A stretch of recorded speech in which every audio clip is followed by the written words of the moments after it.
যে আগে একবার বোতল ফ্লিপ করতে পারবে সে তার ইচ্ছে মতো লুডু খেলে পুরস্কার নিয়ে যেতে পারবে। চলো গুড্ডু খেলো, বোতল ফ্লিপ করো একবার, চলো একবার গুড্ডু। ও চলো চলো চলো লুডু ছক্কা চালাও, দেখি কি পাও তুমি। চলো 2, চলো চলো চলো চলো 2টা নাও, 2টা নাও, দেখি কি আছে। চলো চলো চলো। ও ভাই গোল্ড জুয়েলারি, চলে যাও পেছনে। এবার কে? প্রিয়া একবার, চলো। ও জিও, সবাই পারছে দেখি একবার করে বোতল ফ্লিপ।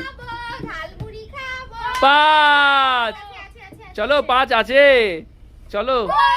ও জেমসের বল, খুব সুন্দর হয়েছে। চলো চলো এবার মা, চলো একবার বোতল ফ্লিপ করো। ও ভাই যে আসছে সেই পারছে গো, কি ব্যাপার। 6, চলো চলো 6 কি 100 টাকা, জোরে হাততালি। চলো এবার পিসি, চলো পিসি, দেখি আজকে পিসি পারছে নাকি। এ কি অবস্থা। চলো চলো চলো পরের জনকে